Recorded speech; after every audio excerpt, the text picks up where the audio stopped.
Hey, it's your girl Nicole, and you are listening to the Risers Hub podcast. Welcome. Okay. Hey, it's your girl Nicole, and you're listening to the Risers Hub podcast. And today I want to celebrate family and raising strong, champion minded crumb snatchers. We're talking about parenting. Now, I do understand that every family is different and every child is different, but I'm hoping for this episode you can get some small golden nuggets of information from two amazing and inspiring individuals, David and Michelle Freeman. Now, David and Michelle are parents of two beautiful kids, Bane, 10, and Harley, 8. Now, as individuals, they are incredible. They work hard, they believe in their craft, and they are building an amazing lifestyle, starting with their passion in fitness and sport and cultivating their passions in their children.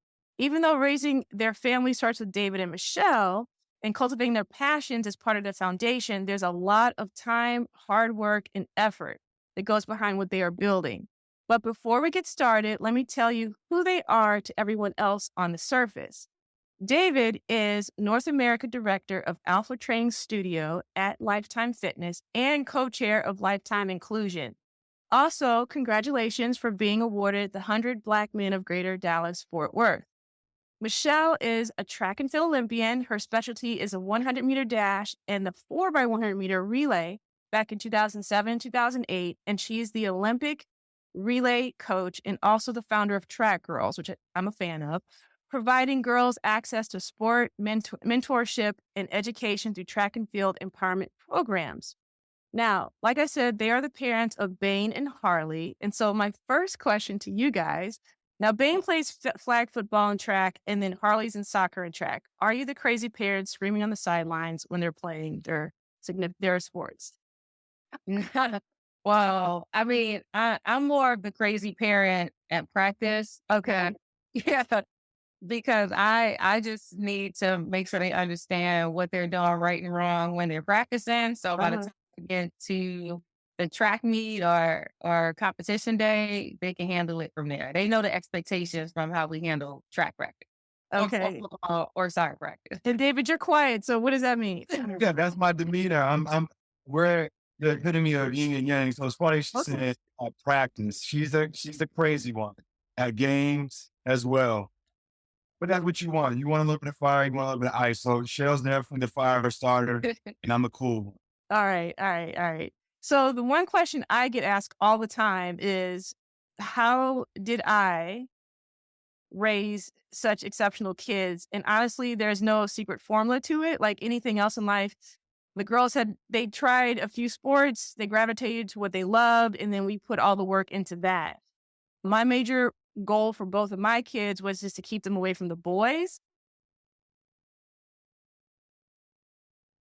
And then the comment that I get now is, now that I've raised them, can you stop talking about them so much? So I wanted to know, what is the one question people ask you guys about you and your family and your kids, and how do you plan on raising them, even when they were born up until now, and then in the future, what's your plans on raising them? Yeah, this one, it's a unique question for sure. And we hear a lot. I believe it's the expectation that everybody else has already placed on them, just knowing who their parents are. You mentioned Shell being an Olympian. I was an athlete as well from a collegiate level. So they automatically assume like they got to be the greatest athletes to come to this world, right? So what we try to make sure we instill first is making sure that they have fun. And we want to always make sure that they have fun. We also instill a lot of great things around work ethic, understanding if you want to arrive here, then you have to put in the time and the work in this space to be able to become great in your craft. So it's just that it's a balance. Like having fun is number one priority, and understanding great work ethic is kind of like what we instill within them. But I would say the question, or more of the expectation that people have put, is that they're going to they're going to be beasts, they're going to be amazing. Yeah. We already feel like they are that. And whatever they end up doing, if that is sport or whatever thing that they want to do, we want to champion that for them. Yeah. Yeah, no, I agree with that. I like saying David and I breed it because no, but yes, we have exceptional athletic capabilities. So our children should as well because they have the genes. Mhm. However, that's, it's more to us than just that. One of the biggest things is, yes, you can excel in that area, but we also want them to understand that you have to remain in control of your decisions. So while we were great athletes, we were also exceptional in other areas. So making sure you have control of your decisions. So if something doesn't work out, if you get injured or something like that, you can turn to the other area that you're gifted in and use your talents, such as when I got injured in college and I decided to go to grad school and go that direction. So it's just important that they understand how to pivot. So the expectation is for them to just be well rounded and just stand in control of how you move forward. Okay. And so, it's funny how every generation, especially in the Black community, changes over every 10 years, every 5 years. So, do you think that your parenting is like your parents' parenting? And if so, what's the same? And then if not, what would you say is different? I would say I have a lot of similarities from how I was raised, and what I instill into the kids. But these are the things that I think should be basic principles of understanding responsibility. So when it comes to work ethic, I go back to that. It just translates beyond just the sport. You being able to get up, make up your bed, brush your teeth, like, clean up after yourself. So those are things that I feel carry beyond the sport, and it's just life lessons that they should be able, or life skills, I'm sorry, that they should be able to implement throughout life.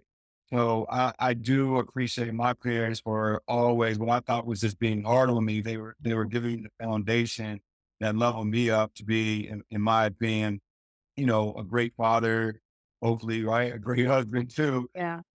day in and day out. But the reality is we still are learning in this process. And granted, we are teaching the kids. I always say this to people all the time. I feel like we learn so much from them more than what we will probably ever teach them. So I Sure. appreciate what my communities taught me. And I try to, bring as much out of the kids that I can from those lessons, but I also enjoy the lessons that the kids have taught us over the years. Yeah. I've seen pictures of your dad, and he reminds me so much of my dad. They're very stoic and they're very like, move forward, do it this way, do it that way. So I can totally see that. And then your mom is just like my mom. She's just the life of the party and just living it up. So I think it's a really good combination. Michelle, how do you think the the way that your parents raised you and how you're raising your kids, is it similar or is it different? Yeah. My parents taught me, number one, to always be there for the people you love. They taught me how to work hard for what you want to achieve. They taught me not to settle. They taught me to to reach for the bigger picture, even if you're the only one who sees it. They taught me the importance of sometimes having to rely on others and the support of community for you to move forward. So, yes, all of those things come into play when I try to lead my children. And I'm so grateful to have the parents that I had to be able to instill those lessons. So, yeah, I would say that is definitely more similar to what I was brought up through. Now, somebody would ask, how do you teach your kids at such a young age what you just explained? Because, it's like you said, it's you learn it from your parents. So in your mind, and at least with me, it's just what you do. So Yeah. do you have a couple of examples of like how would you instill that in your kid? I just think that it is your everyday actions of just showing up in those ways, just just leading by doing. Hmm. When they see you living against those values, then they one day will understand what that meant because some of those lessons didn't happen actively, while it was happening, but retrospectively when looking back and saying like, wow, now as an adult, you can look back and take in those lessons a little bit more than what you did at the time. What Mhm. you remember is them being there. What you do remember is things happening and working out for you. And that's important for the kids to experience as it's happening. And then as you get older, you understand a little bit more about how and why, for you to really appreciate how that came to pass. Okay. And then another thing you guys mentioned was about community. So what kind of community did you build around your kids? And what do you require as parents for others to make sure that your kids are safe and, they're consistent with their daily goals? Yeah, I think Shell learned this from her. She was just talking about how her mother and father always made sure that they had access. So what we do is we make sure that they're exposed to so many different environments and how diverse these environments are and how they can learn from any and everything underneath the sun. So just making sure that they're just not having one thing that they see all the time that now creates a bias. So getting them out, seeing the world, they're going to have the opportunity, to travel a little bit, this summer as far as going over to Paris, but just getting them exposed in different places so they understand what the world looks like and how there's so much out there for them to learn.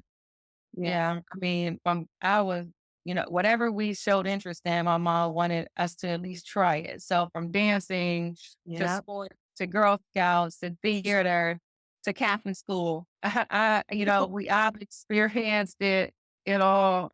And so I can, like I said, move forward in a way that I have the option on what path I want to take instead of not understanding that those options exist. Okay. So raising our kids in this day and age is very different from when I was raised and when you were raised, because there's like a 20-year difference between us. Okay. So our kids have more privilege and freedom than what it looked like for us. And so how do you manage that? Yeah, that's so good because now this day and age, they have opinions and they Mhm. have perspectives and they should be heard and understood. And when we grew up, it was, you don't have access to this. I don't care what you say. I don't care how you feel. No, I mean, but it was like that. But I mean, in a way where you understood it was a clear distinction between adults and children as Mhm. far as, the line of communication. Nowadays children expect two-way communication, so they can be heard and understood. I just think that now with this day and age, it's important to take in and hear from them so we can understand how they feel and where they're coming from, but they still understand that they have to do what they're told. Yes, Um, please. yes, yeah, and they still have to understand that we're the adults and we decide what's the best decision based on the safety and and what we think is best for their outcome because our perspectives is supported with a little bit more experience and wisdom. So while we take in what they feel and hear from them, we have to consider and balance that with what we know a little bit more to help lead them in the right direction. Hey, thanks Yeah. for tuning in. Go You ahead. got Remember, this appreciation. Yeah, I was going podcast to say is you have for both appreciation for your education and entertainment purposes curiosity only. as well. I Yeah. am not a And being that licensed they search are social able to be exposed to physician, so many psychotherapist, things at their qualified health fingertips and professionals, or with personalized advice. just an Till next access time, to take care. internet and just being able to get If to you're things so enjoying this much quicker than podcast, what I we would had to like to do is ask go you, like figure it please out. subscribe So with and that, share. Shell said, just seek to What those things to understand, do at the end of this and within that podcast. So, curiosity, hook me up. explore that. Thanks. And Bye. that's the key is the communication of understanding why. You want to understand this why it stems from something. Last thing you want to do is put that flame out because now they're going to go seek it from someone else. So them being comfortable to be able to come to you and the way that we are raising them and they are evolving right before our eyes, just knowing as adults, we're evolving too. So we can't go back to, well, this is how it was when I was raised, because now we're putting that bias. This is the only way that works versus like we have to evolve as they evolve. So we both stay relevant in the conversation, but more importantly, so the conversation is appreciated on both sides. Yeah, I remember disciplining probably Mia, and And he had one way of disciplining, I had one way of disciplining, but we were on the same page, but it was like we had to change it because we were so used to like, you get, if you talk back or you do this, you get a spanking. And Right. the spanking we realized wasn't really working. So we had to change it up and we had to start taking things away that they loved, or show our disappointment. And I think, well, I know with both of our girls, if we show any form of disappointment, that's the punishment right there. And so my curiosity for you guys, because you guys have such young kids, what is your disciplinary actions? And I'm not telling you tell people beat their kids or anything, but because when they talk back, I mean, something's got to happen. But Yeah. what do you guys do as far as disciplining your kids? So, I mean, we've evolved in this space too, because to your point, I think the mindset was give them a spanking so they remember this pain so they don't do that again. And as we've evolved over the past 3, 4+ years, it's more of why did you do that? Like, help me understand why you did that. Now, you made daddy and mommy upset with that. What do you think your punishment would be or should it be? Right. And in that conversation, they start to unpack like, oh, okay, this is something like, and they say what they want for their punishment, which is not punishment. But we end up saying, all right, well, this is what's going to happen. You're going to not have this, let's say electronics for a month. And yeah, they'll get upset, and then they go to their room, but then they come back, let's say a few minutes later, and they might apologize for their act and understanding. Now, could that apology be derived from I want to get my electronics back sooner than a month? It could. That doesn't mean it happens, but you have to have conversations around why they're being disciplined versus me responding with emotion and giving you a few different pops. And now I just popped you and you might be confused, like, why did I get popped? So having the conversation of yeah, you talk back, but why are you talking back? They might have watched something on YouTube and thought it was cool, right? So like, why is this behavior happening? They saw their peers doing it. So seek to understand once again and have conversation around it, but also understanding being firm with your discipline and not backtracking so they understand that when it is a punishment, that it actually happens versus, oh, we're now going to backtrack and now give you what we just said you won't have. Yeah. I remember when Nia got upset with her dad at one point, and this is how I knew we couldn't spank her anymore because she was so angry she didn't know how to like express it. So she had heard somebody at school say mother fudge. This was what did you use that word. And so instead of saying mother fudge, she was like, mother fudge. And I could see her processing the anger. And I thought it was, I think everything's funny. So that's my bad. But I thought it was funny. But at the same time, I realized that like she was processing her anger and she wanted to like let us know that she was angry. And that was the only way that she could like express it. And so we, like David said, like we had to sit her down and say, okay, where is this anger coming from? Why are you so upset? And what made you say this word? Because that's when I realized she was smart. Cause I'm like, if she can take that word and switch it to father, you know what, and then try to express how she feels, there's some thought behind that. And so I know that's like a silly example, but it made me think about exactly what David said is like, okay, there's something behind this. And instead of just spanking it away or what you said, popping it away, let's talk about it and figure it out. And then we're going to take something away from you to let you know, like you're still in trouble, but we're not going to tolerate this kind of language or behavior in our house. So I just find it very interesting. Yeah. I think Go ahead. that a time to be when you're navigating emotional and mental health in different ways. It's a little bit more exposed and accepted to be more vulnerable, to share what you're experiencing. And I think during our generation, we were holding that in a little bit more because in the way that we were raised, you didn't have, you had to listen to the adult. Your opinion wasn't as heard as immediately. And so I do want to make sure that, like David said, you're evolving with the time so that our children keep up with understanding that you can share your emotional and mental just experiences and be open to sharing how you feel. So they don't grow up thinking that they have to navigate that alone. Mhm. And now, how do you guys handle setbacks and failures in your child's journey?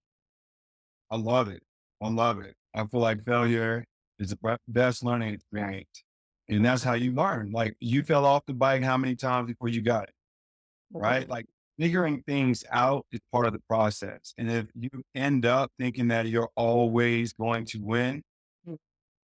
right? You think you're always, I yeah. expect But that's my point. I mean, It's that's that different. back to the yin and yang of fire and ice. I love the journey of failure because you're gaining something. I got to share it. And Nelson Mandela, I think it's a quote from Nelson Mandela. I was like, always, I never lose. I either win or I learn. And if you can always have that type of mindset, like, all right, now I know what not to do. I now know how to approach this differently the next time. If I fail that time, I'm going to approach it differently that next time. So you're always growing. And I just love it. I'll give you one example. That championship game.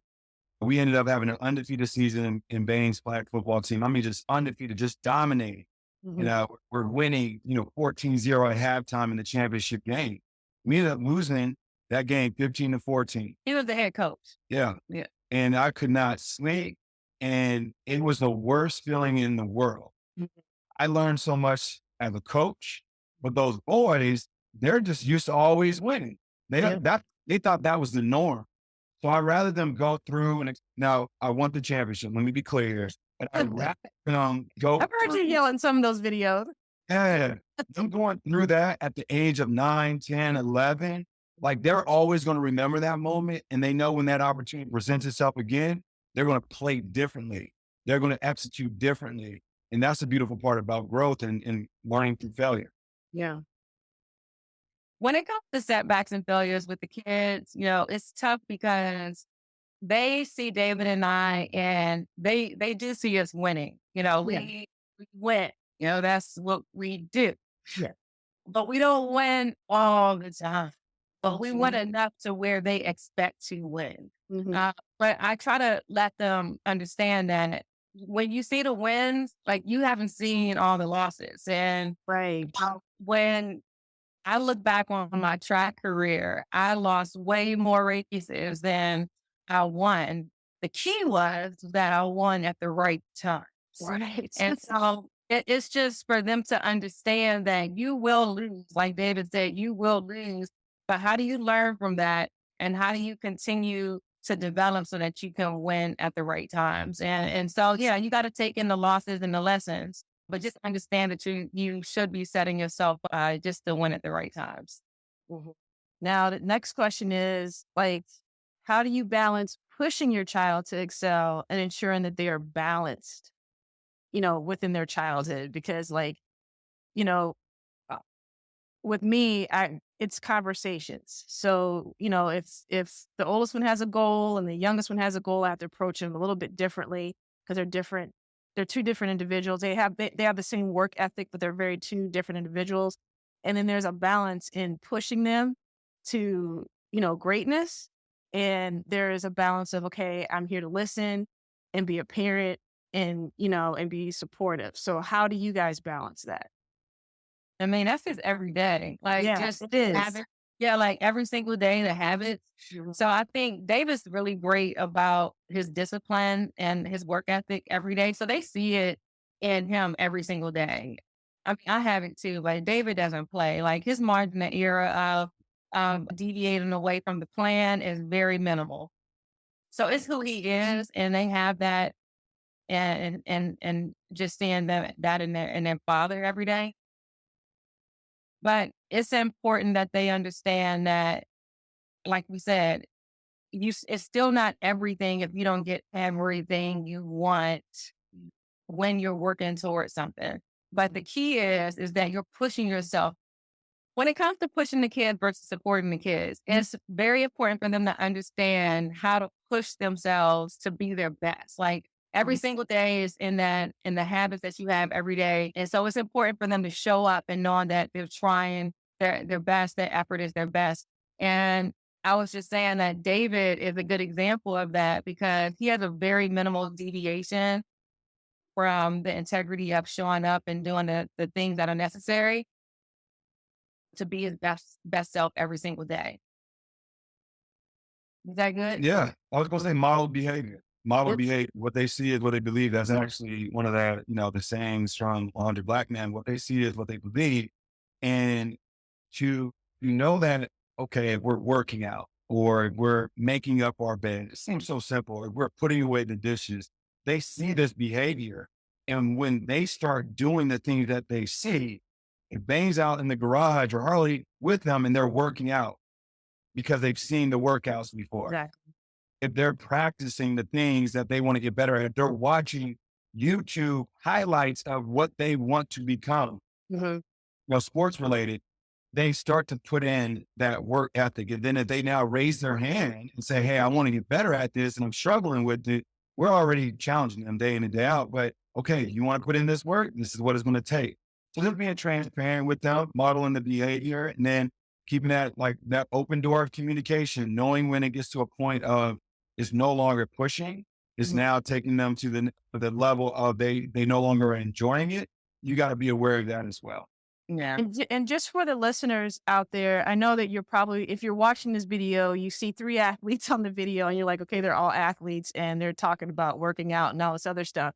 But if you're just a parent just trying to get by and you have a kid who has a talent in something, whether it's creative wise or whether it's academics or athletics, if you listen to what they're saying, it's all about consistency, it's all about discipline, and it's all about modeling. And so take out the athletic part of it if you have to. We just can't. This is our life. But if you are not athletic, think about what they're saying. The foundation of this is modeling and discipline and consistency. So I just want to make that very clear for the listeners because, your kid doesn't have to be an Olympian. They can just be, straight A student or straight B student, whatever that level is for your family. But you have to show up and you got to be there as a parent. So that's what we're talking about today.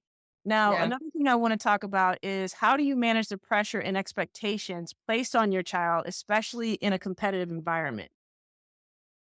I mean, the thing about managing expectations is it's just making sure they understand what has to get done for you to achieve what's in front of you. It just comes down to what has to get done for you to achieve what's in front of you. And it is really that. And either you're doing the work or you're not. And so if you have a goal in front of you or if you see something you want to achieve in front of you, then you need to understand what has to be done to achieve it. And then you work back from there and you commit yourself to that. And that goes all the way down to your daily functional living and making that decision right there. Do I do this or that? And then you can line it back up to where you want to go. What do you want to achieve? And then your answer comes from, does this support that or not? And then you know what your decision is. And so it's just important for you to understand what you want to achieve and then committing every single day, every single choice to making that happen. Okay. High It pressure makes- situations, you say, right? Yeah. How do you manage the pressure and expectations placed The on your kid? pressure, but that's what I'm saying. The pressure, if you're doing it every single day, then There is that no takes pressure. away the pressure. Because I Right. mean, you already know what to do. You already know what you've been doing every single day. So the pressure isn't there because you operate in that small space of what you've been doing every day. And you can be anywhere. You could be at the world stage, you can be in your home, but your consistency of who you are is going to be there. And so the pressure alleviates from that. Yeah, the environment in itself for if you're watching your kids and this is a high pressure or high expectation, it goes back to this is the opportunity. Pressure is somewhat of a privilege. You're put in a situation to perform. Yeah. And the only way pressure arrives if there's a high expectation. So I'm like, you got to think about it. To the point of what Sheldon just said, you put in the work. It's not going to just happen on game day now. Like, Right. oh, you put in the work. So as a parent, I know I've done all the things that I can do to pour into our children, right? Mhm. They've done all the things that they've been doing. Great. May the best person win in that high pressure situation. And guess what? Even if, big if, we lose, learn, you build, you'll get another opportunity. And when it comes, you now know what to do. Exactly. And Michelle, you asked me earlier if I was going to one of the meets. This is why I can't go to most of the meets because I have not learned how to deal with pressure, whereas my child has. So Well, she's in it. I I mean, sit it's there different. calmly until she Yeah. I lose my mind. So like I literally can't watch it sometimes. But yeah, that's Hard for parents though. It's hard for parents because like I just said, she Nia's in it. You know what I mean? Like she's the one every single day showing up. She knows what she can do. She knows what she has to do. It comes down to execution. We're on the outside. We have no control. And we are just out there trying to be supportive. So that just goes to controlling the controllables. We hear that all the time. So in your role, what can you do to support what your child is doing? And then that's what you do your best in. You know what I mean? Like you show up in your way to do what you can in your role. And so that's what you focus on. So yeah, you don't have the pressure. You don't yeah, give yourself that pressure. You just, again, stay in your small circle in your head, as in what I can do as Nia's mom yeah, yeah, to be here for her. And then she'll handle it from there. She has it. She's done that part. When you start taking on the pressure, then you're stepping out of your role. yeah. I have stepped out of my role, and Michelle just schooled me. She just schooled me, but it's okay. I sit there literally with my hands underneath my bum every single time. But Oh, I get it. Me too. I'm not going. David's like, how are you at games? Like earlier, you say how, I mean, yeah, I get it. and then But my youngest one plays soccer, and so as soon as she kicks the ball, my leg starts moving. I'm like, what am I kicking? Like, why am I kicking? You know, because I just feel like I'm just out there with her, but it just never goes away. And it's funny because you guys are in the thick of it as young parents. So I always look at it in stages. Like you are in it mentally, but you're very physically into it. And then as they get older, like Nia and Mariana's age, it's more of a mental thing. They just want you to listen. They just want you to be there. So my question to you while you're in the thick of it is what is the hardest part about being in the thick of it? Mm, oh man, I mean, you just said it. You control the controllables. You know through your experience of what is possible. So when you don't see that being executed, it just becomes frustrating. It's because you know, and it's like they got to figure it out. So I mean, that when you're in the thick of it, it's just understanding the things that once again you can control and the things you can have influence over. But just going back to that as the foundation, like this isn't me playing the game right now. No matter how much I'm yelling or saying X, Y, and Z, by the end of the day, they're going through their journey of the process, the same the way we had to do it when we were that age. So knowing how to let go of that control piece of it and allowing the natural process to happen. yeah, I agree with that. Like the process of understanding the stages of development and staying in that space. So whatever it is that they're working towards, understanding where they are in that process, and then staying where they are in that process. Like if you're getting too far ahead, then you're applying that pressure or you are leveling up that expectation. But it's just really understanding the stages of development, understanding the process, and then staying in that so that you can support where they are. They can pull out everything they can in that stage and then knowing when to move forward and increasing the expectation. But I would just say just respecting the process, respecting the stages of development. Okay. Yeah. And so you guys talked about that. So what would be I don't know, like what's the easiest part slash the most joyous part of parenting? I mean, obviously, you have these two incredible kids and like when you see them, it's like, I don't know if you're like me, but I could just eat my kids sometimes. I just love seeing them and I do talk about them like they're 5 and 3 and they're not. But like, what is the most joyous part of being a parent? I mean, I know this is, I hope it's forever, but I know it's not. Just they come to us as a subject matter expert. Oh, Like just they feel, forever. no, Forever. yeah, like we know all the answers and they hold us at this level. And I mean, that's the beautiful part. They're going to get to an age that they're going to start to ask but they probably come to us for the big things, but it's going to be anything underneath the sun from a question standpoint. So I enjoy us being their encyclopedia, their dictionary, their math book, whatever. They looked at us as like almost like that superhero. So I know that starts, I don't know, you tell us it starts to maybe fade later, but I'm hoping that we stay so engaged And that, it you know, fades around college for about 2, 3 years because we're stupid, and then all of a sudden, like, wow, what they were telling me kind of made sense, and then they like start calling you every day. So yeah, it's six on one hand, half a dozen on the other. What do you want? So And yeah, I like how they surprise me, and I just look at them in awe sometimes that they have that thought, or just seeing one day where like Bane just looks like a older preteen versus a little boy. So I just love how the little surprises of their development just throws me off, like in a way that I'm like, wow, like they're growing up right before my eyes. And they teach me things, which I love about being a parent, like getting that two-way exchange and just helping us just grow, and understand more. And I get that from them, like from their perspective. They tell me things, they teach me things too. So I respect that about them. And I just love that they love us so much. Like I love their innocence, and I love like I was just talking about this earlier. My mom used to always talk about how I always thought I was invincible.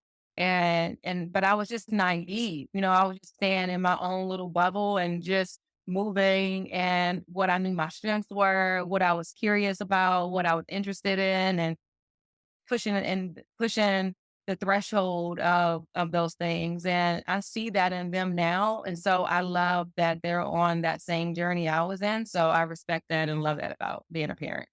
that's awesome. And then what do you wish for your kids? I mean, obviously we want them to be safe, but like just where they are right now, like what do you wish for them? And it may be completely different in 5 years, but what do you wish for them now? I would say having a true understanding of who they are and being able to tap into what their unique gift is that they're to give to this world. I think with so much easily accessible information, a lot of people can consume and get lost into all these things and they lose sight of what their gift is and who they are. So that would be my greatest wish is that strong foundation of knowing who they are and championing that gift of what it is that they're to provide to this world. Yeah, same. I just want them to experience all the things they see for themselves, taste all the things they want to taste, eat all the things, but just adventure of life, joy of life, the success of life. But I just want them to have just as many experiences as possible that their hearts really truly desire. And as Like, parents, you have to be really open to what you just said because you want them to experience everything. And sometimes that's really hard for some parents to let go. And, in my situation, I was in a situation where I had to kind of let go, especially with my youngest one. And so I had to teach her how to travel and I had to teach her how to do different things because she wanted so much so fast. And so, as a parent, you have to be really open to what Michelle just said when you want them to see everything and taste everything. 'Cause that means that you're not always going to be there when they're doing that.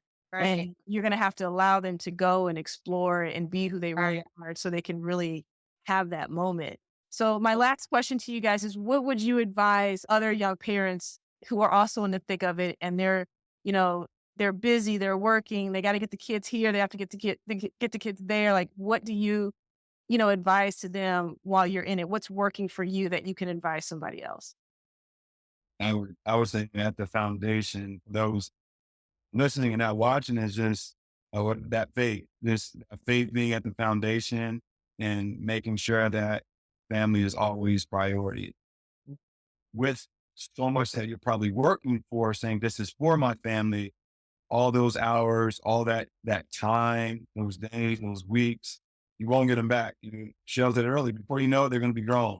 So like just making sure that you're intentional with your time, be present, be connected, and making sure that the family is always priority. Yeah. And just making sure you do things together while you can, because the time together is not always there. Right. So doing as much as you can together. Of course, everybody's going to have their own individual spaces, but we truly enjoy doing family things, whether that's movies or dinner or walks or bike rides. But even if it's not all the time, just making sure they're there, those moments are there, because together is not always going to look the same. So doing as much together with what that looks like at the time that you have with them for sure. Well, thank you so much for being part of the Rise and Talk podcast. I totally appreciate you all's time. I hope that the listeners got something out of this, because I think that we had some really great information there for our listeners. And thank you. Thanks for having us. Hey, thanks for tuning in. Remember, this podcast is meant for both education and entertainment purposes only. I am not a licensed therapist, so it's crucial to consult your physician, psychotherapist, or qualified health professionals for personalized advice. Until next time, take care. If you're enjoying this podcast, I would like to ask you to please subscribe, like, and share. That's what they told me to do at the end of this podcast. So could you hook me up? Thanks. Bye.